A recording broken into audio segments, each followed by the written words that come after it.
Magandang araw ho sa inyong lahat. Ako po si JDB, ang inyong abang lingkod. Pag-usapan natin ngayon itong legal briefer para ho sa warrant of arrest. Grabe, no, pinaghahandaan ng DOJ at ng Solicitor General ang pagdating ng warrant of arrest ni Digong. So, ibig sabihin po nito, sigurado na talaga pong may darating na warrant of arrest.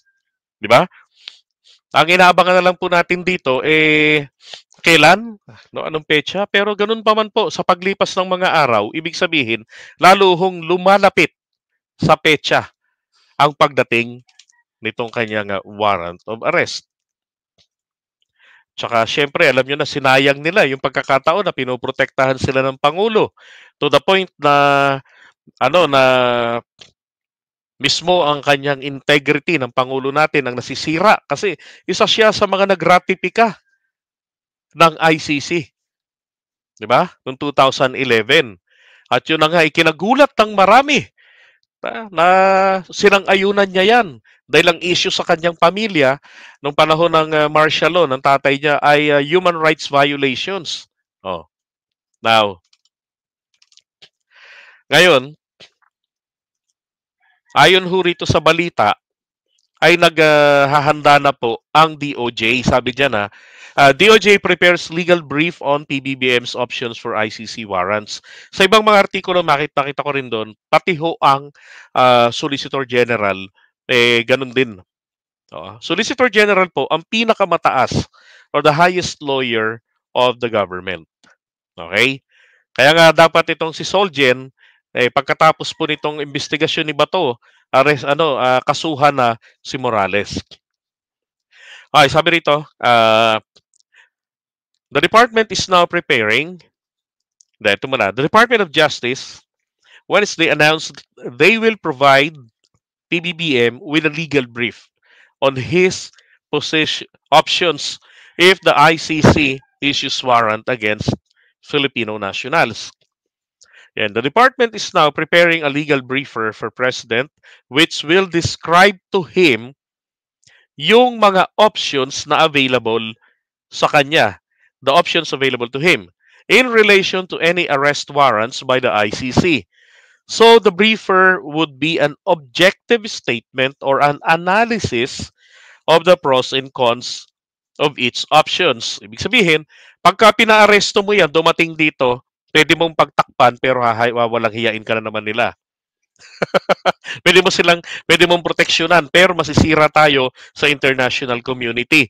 Na ibig sabihin, ang iyong administrasyon ay cuddler ng human rights violator.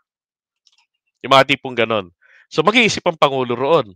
So kapag pinaaresto ko, pag pinaaresto mo, sabi nga ni Malindugoy, nung professor si Ana Malindugoy, ay tawag dito, malaking gulo, no? Gawin nyo. At magiging malaking gulo daw. Tignan nga natin kung kasi dati magsi-civil war daw pag pinaaresto yan eh. Tignan natin. Diyos ko po, kung makikipagpatayan talaga tong mga kagaya na to nila Malindugoy, nila Baklang Sasot, nila Mr. Sasot, di ba? Tignan natin kung makikipagpatayan yung mga yan. O sila Harry Roque, tignan natin. O baka gagamitin lang nila para pumatay etong mga civilian na nauto nila na anghel, kumikinang si Digong. 'Di ba? Gagamitin nila etong mga digongista. Kaya sabi rito, once the ICC warrants of arrest, if ever are issued, then he will know kung ano yung mga mga legalities, yung mga options niya, and yung mga remedies din ni President. Yan, kung pagpapalusutan ba ng presidente, yan, yung ganon. Ito po bang warrant of arrest na ito? Pwede bang questionin ito sa ating Korte Suprema? 'Di ba? Yung mga ganon. So ipaalam yan sa ating presidente. Pero ako palagay ko naman, pag question po, pwede pong questionin yan sa ating Korte Suprema to buy time. Sa tingin nyo kaya, iuutos po ng ating presidente yan sa Solgen? Questionin nga yan. Abay, malaki pong kahihiyan sa ating Pangulo yan pag inutos niya sa Soldier na questionin yan. Di ba? Kasi sinasabi ng presidente natin, walang jurisdiction sa atin ang ICC. Pero, 2001, July, nilabas ng Korte Suprema ang desisyon nila na ang sinasabi 15-0, nagkakaisa lahat sila, walang dissent, talagang solid ang Korte Suprema na sinasabi nila ay makipag-cooperate kayo sa anumang proceedings na nasimulan ng ICC. So syempre kapag may proceedings, may investigation, ibig sabihin kabilang po diyan ang pag-i-issue ng warrant of arrest. Tama? At sana ito pong si Guevara, ang Solicitor General natin, ay huwag nang magtanaw ng utang na loob kay Digong. Sapagkat ang kanyang karir ay mas pinaganda pa po nito ni PBBM. Diba? Sabi nga ni PBBM in relation to loyalty, hindi naman tayo pwedeng magtanong, loyal ka ba sa akin? Siyempre, sasabihin yan na mga yan oo, loyal ako sa'yo. Diba? Ang sabi niya, ako, pakiusap ko lang, yung gawin yung trabaho para sa bayan. Diba? So, siyempre, ganun din ito sa Solgen. Kailan sana, di ba? Wag nang sayangin ni Guevara ang kanyang pagiging Solgen. And after all, siya po ay naging abogado, hindi po sa tulong ni Digong. Siya po ay naging DOJ Secretary, hindi po dahil sa tulong ni Digong. Nakita ni Digong na may kakayanan si Guevara, ayon na rin sa mga rekomendasyon sa kanya, o kaya kinuha niya. 'Di ba? Naging siyang Solicitor General, same reason, nakita rin ng Presidente Marcos na meron siyang kakayanan. Kaya siya ginawang Solicitor General. Dapat nga si Kalida pa rin. Now, sabi nito, Clavano said, among the matters that will be forwarded to Marcos are the possible pros and cons of rejoining the Rome Statute. Well, pag nag-join naman po tayo rito sa Rome Statute ulit, hindi naman po nangangahulugan na lahat po ng gagawin nila Digong ganyan matik na arestoy na sila, hindi po. Ano yan, magsisimula uli ang jurisdiction nila magmula nang maging member uli tayo officially. Ganoon naman po yun magkakaroon. Pero para sa akin po, dapat pong gawin ng ating Pangulo yan na maging maging bahagi uli. Once, dito natin malalaman kung ang ating Presidente Marcos po, kung si PBBM po talagang genuine sa kalooban niya, ang pagratipika niya sa ICC, yan sa Rome Statute noong 2011. This is my challenge. Alam kong may nagmo-monitor ng aking vlog sa Malacanang. Ito po, challenge ko po ito sa ating Pangulo. Sir, para hindi po kayo pagdudahan ng taong bayan na hindi po genuine ang inyong kalooban nang i-ratify ninyo ang Rome Statute noong 2011 noong panahon ni Pinoy, ibalik mo po ang Pilipinas sa Rome Statute. Napakasimple lang ang gagawin ng ating presidente. Susulatan niya lamang ang ICC o yung Rome Statute, yung ICC, sa kanilang dyan sa The Hague, sa opisina nila, at sasabihin niya, binabawi ko o pinawawalang saysay ko yung sulat ng paghiwalay o pagkalas na pinadala dyan ng naunang presidente sa akin. Yun lang po. Sabihin lang niya. At hindi na po kailangan dito ang ratification ng Senado. Kasi dati na po tayong miyembro, okay? Tanging presidente lang, ang sabi sa Constitution, can enter into international agreements, treaties, at iba pang katulad niyan. Pero kailangan ng ratification ng Kongreso o ng Senado. Pero, dahil member na tayo dati ng Rome Statute, concluded na ang nung panahon ng ERAP. Sa ERAP ang may pasimuno niyan eh. Pagkatapos niyan napirmahan ni ERAP ang Rome Statute at naratipika nila BBM, nung SBBM pa siya. Ngayon pag bumalik tayo, na lang yun, i-express na lang niya yung kanyang willingness to rejoin. Mr. President, do that, please. Okay? Now, sabi rito, he pointed out that the discussions and legal analysis are only for the eyes of the President. Nako, baka ho may mga puting ahas na naman dyan, ha? Until he chooses a direction or decision on the matter. Nako, puta na. Kung ako nito kila Digong, makikiusap na ako. Luluhod na ako. Tayo na, Mr. President. Maikli na lang ang buhay ko.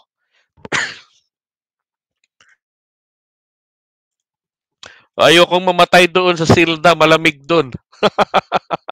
Hindi, kasi ho, kapag ka nakuha po talaga siya ng ICC, diretso dahag yan talaga.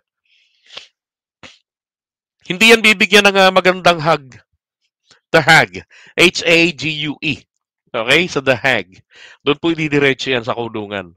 Eh, ang bagal. Alam niyo, ang bagal ng ICC mag-hearing ng mga kaso. Oh, meron silang hiniring dati yung sa Russian leader ba 'yon? 'Di ba? Namatay na lang sa kulungan. Grabe. Oh, ako sa kanya, kay Digong makiusap na siya. Kasi siya po yung mauuna eh. Siya mauuna. Si VP Sara pala, ang mangyayari rito, parang may imbestigahan din pero malabong-malabo po na na mag-guilty. Base sa reklamo sa kanya. Oo. Ngayon, sabi rito, uh, Clavano added that the government is yet to receive a formal communication, much less a warrant from the ICC for the arrest of persons in the country. Alam niyo mga kapatid, kung ito po kasi ay hindi totoo, bakit po maghahanda ng legal briefing or legal brief ang DOJ? 'Di ba? Pati ang ating Solgen. Kung hindi ito totoo. So kung si Trillanes po ay nambubudol gaya ng sinasabi nila at si Bato ay nagwala. Yung pagwawala pa lang ni Bato de la Rosa, yan po ay patunay na po na napayuhan na yan ng kanyang mga abogado sa opisina na, "Sir, tago ka na, balik ka na ng Davao. Tumakas ka na, punta ka na, sama ka na kaya kay pangalan to, yung kay Kibuloy. Tago ka na sa Lungga." 'Di ba? So ibig sabihin po, talagang wala na pong kawala si PBBM dito kung hindi talagang magmatigas siya sa pagprotekta kay Digong, na patuloy na bubusitin siya pag hindi nakukuha ang gusto, o ipadampot niya na para po sa hustisya ng mga biktima ng EJK. At kung wala naman pong tinatago, 'di ba? Sabi nga nito ni Ernesto Dionisio, if there's nothing to hide, why be afraid of ICC? Yes, Mr. President, kung wala naman pong tinatago tayo rito, 'di ba? Bakit hindi pa ninyo ipaaresto? Dapat ka pinapasok nyo ng maluwag ang mga investigador. Ayan tuloy, nag-imbestiga. So yung mga sinasabi ni Trillanes dati, totoo yun na nag-i-investigate. Totoo nakatapos na sila.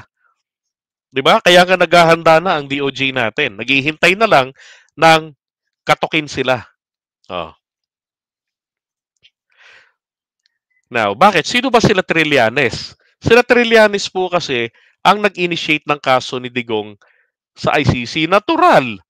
'Di ba? Through this lawyer, Attorney Cristina Conti, yung ICC Assistant to Counsel, sila talaga yung unang-unang mga makakaalam kung ano yung development. So legit po ang information ni Trillanes. Sabi, I can definitely say for sure one, President Rodrigo Duterte, sa kanya nagsimula lahat. Actually, there were 3 names explicitly mentioned in the pre-trial. 3 names, Duterte, Senator De La Rosa, and Albayalde. Sara Duterte could be investigated at the very least. Sabi niya. Nako, paano to? 'Di ba? Sino kaya ang pinakamaingay sa dalawang ito kapag ka inaresto na? At dinala na sila dyan sa The Hague.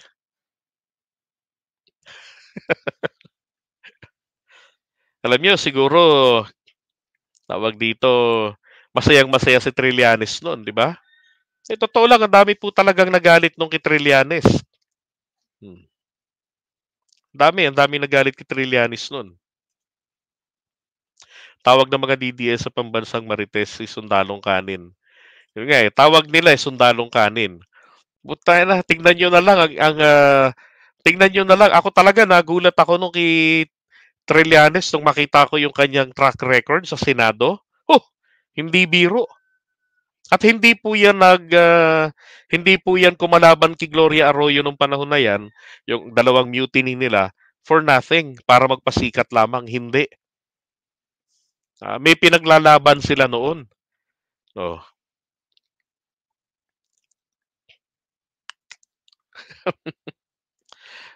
Hindi ko alam, hindi ako nagsesend ng request.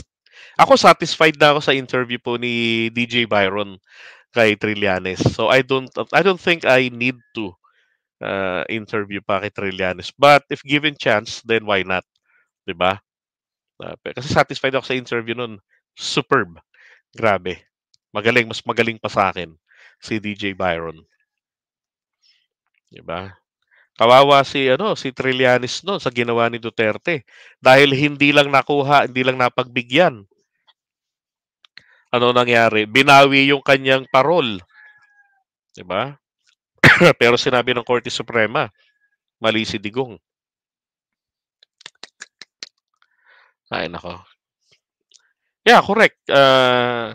Professor 'yan at saka magna cum laude. Yan. Yan po ang bigkas niya na hindi magna, magna. Yan, magna cum laude sa PMA at dating senador, nung senador yan, nako, makikita yun. Meron akong kopya dati ng track record niyan eh. Kasi dati, nung nakasupport pa ako dating Pangulong Duterte, inano ko na, na, tirahin ko si Trillanes. May nagsasabi no na, banatan mo si Trillanes, sundalong kanin. May nag-send sa akin ng video nung nasa Amerika siya, si Trillanes, tapos pumunta si Maharlika karon at pinahiya si Trillanes. Yon. So hinanap ko yung track record ni Trillanes. Sino tong tao na ang lakas ng loob, nagsabi sa akin yung isa na piniem ako na tirahin ko raw si Trillanes. Eh hindi naman ako tirador. Naku, nang makita ko yung record, shit! Masasabi ko lang po mga kababayan, ha? Kapag ka uragon, maurag talaga. 'Di ba? Yan si Trillanes. Ang hindi lang pala na itanong doon sa interview ni DJ Byron. Di bali ho, pagka ako'y pinalad na maka one-on-one ko si Trillanes, una magsusorry ako for calling him Trililing. Totoo, gagawin ko yan. Tapos, tatanungin ko sa kanya, seryoso ka ba talagang tatakbo kang mayor ng Caloocan City? 'Di ba? Tanungin ko rin sa kanya, sa tingin nyo ba mas magiging kapaki-pakinabang po kayo kapag kayo ay nasa Senado uli o nasa LGU? 'Di ba? Baguhin natin ang mindset ni Trillanes, 'di ba? Yeah. Mga warrior na, no? Mga taga-UE. Kaya lang ho, baka humalito kayo. Baka humalito kayo. Siyempre, pareho yung boses namin ni Trillanes eh. Okay, so iwan muna natin tong topic na to. Hindi,